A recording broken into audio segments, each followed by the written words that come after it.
Welcome to the deep dive. We've got a really fascinating source for this dive today. Yeah. What's that? Well, it's not a stack of articles this time, but actually a collection of search terms, keywords, that you or maybe others were looking up recently, all around the tensions between Israel and Iran. Interesting. So it's like peering directly into the questions and concerns people had, like right in that moment. Exactly.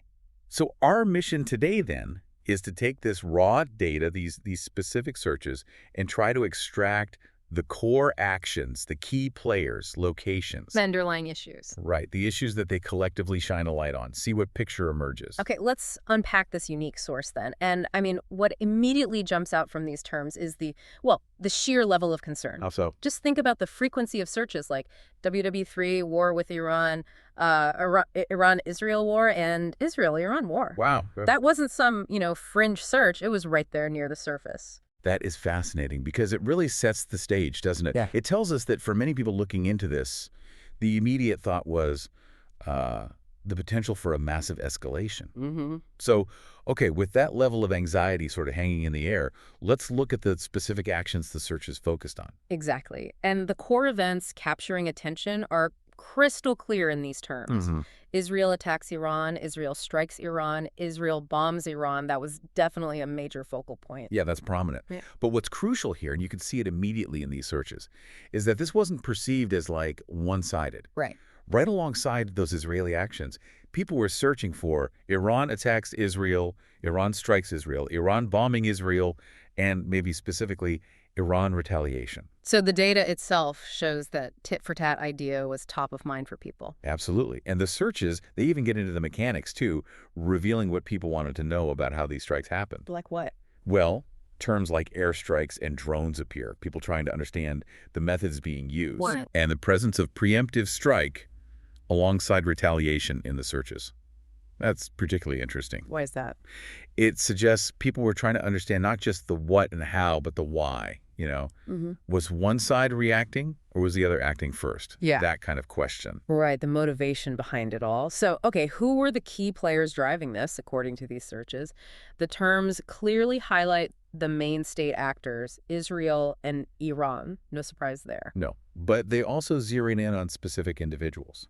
Like who? Well, on the Israeli side, the name Netanyahu featured pretty prominently.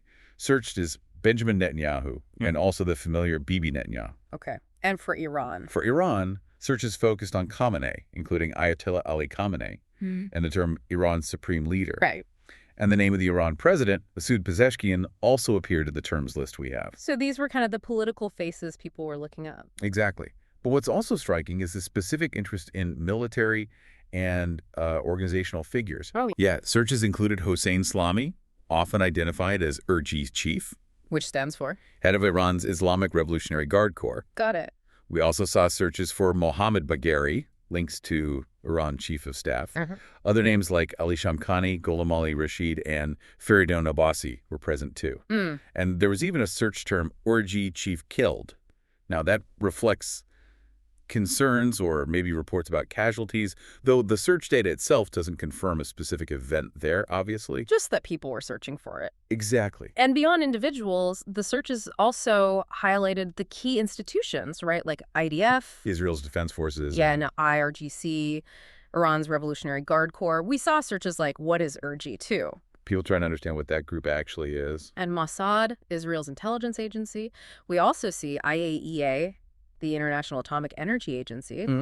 Suggesting searches may be related to international oversight, nuclear inspections, that sort of thing. So the prominence of these specific military and intelligence figures, alongside the political leaders and the big state bodies like the IRGC and IDF, it really shows people were trying to understand the whole chain of command. Yeah, and the organizations carrying out or, responding to the actions. Okay, now let's talk geography.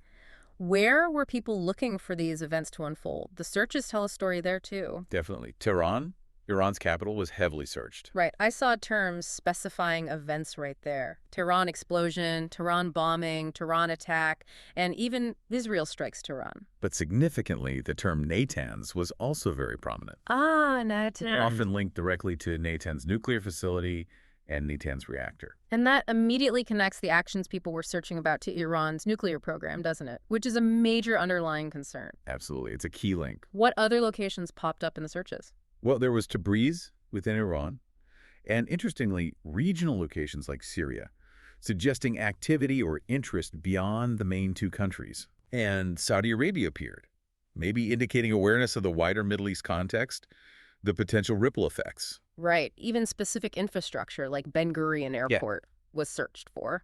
And people were also looking for just basic context, searches for Iran map and map of Israel and Iran, just trying to get oriented. So it seems while strikes on major cities were searched, that real focus on Natanz clearly indicates that searches were also being driven by concerns about specific strategic targets. Yeah, targets related to nuclear capabilities. It wasn't just random bombing searches. And those nuclear capabilities. Well, that leads us directly to the stakes highlighted by the searches.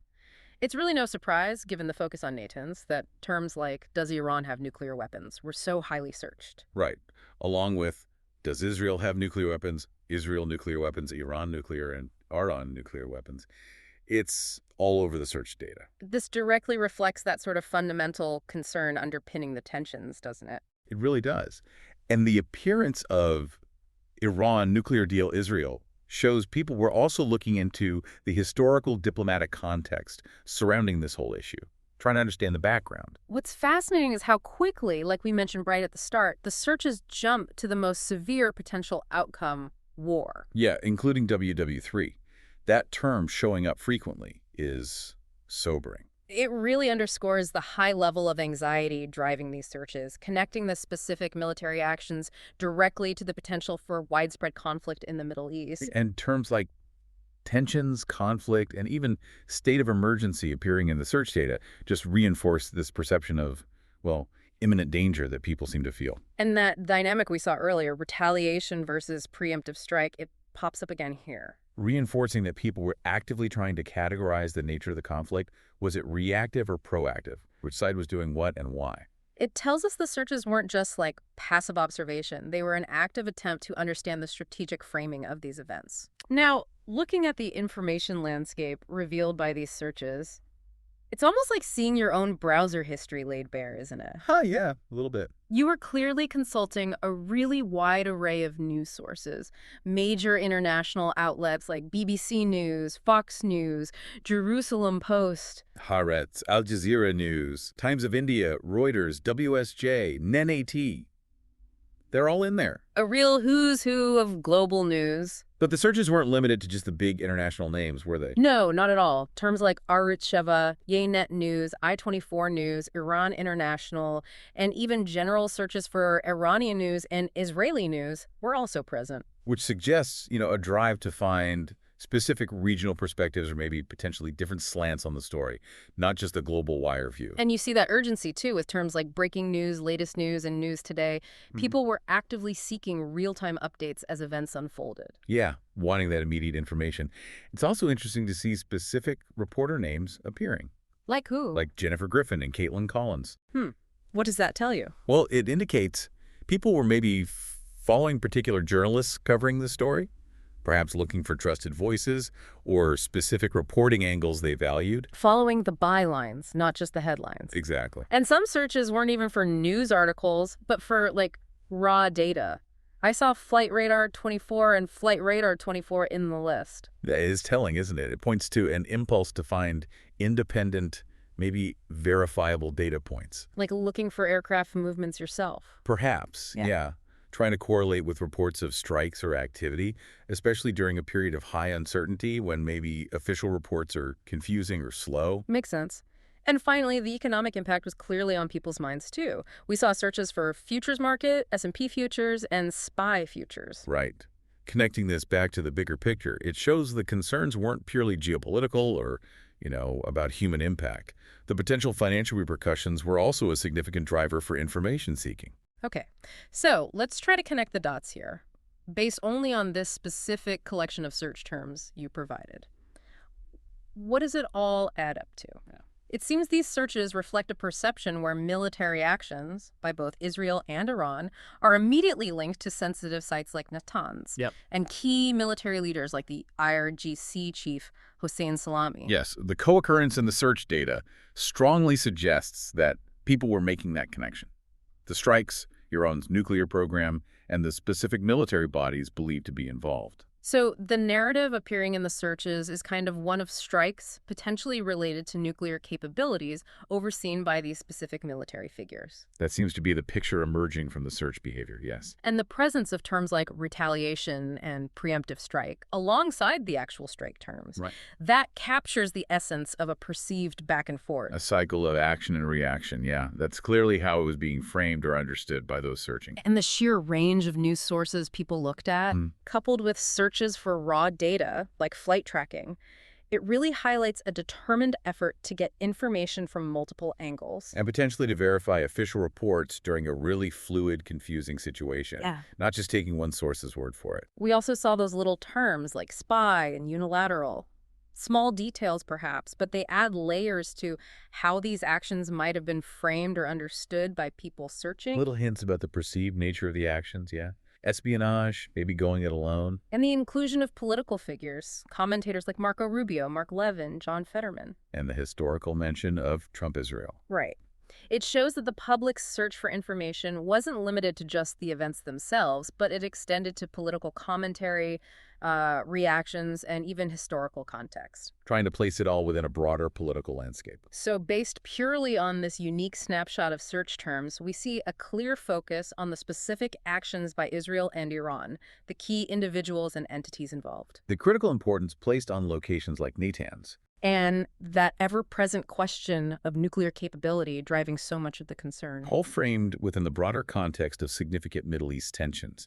That immediate fear of wider conflict reflected in the WW3 searches. Yeah. And this active, multifaceted search for information across a really wide spectrum of sources. Okay, so here's where it gets really interesting, thinking about this specific source. Given the stark prominence of terms like WW3 and war in this particular collection of searches we looked at, what does this specific list of keywords tell you about the level of public concern and anxiety surrounding these exact events and the underlying tensions right at that moment people were hitting search?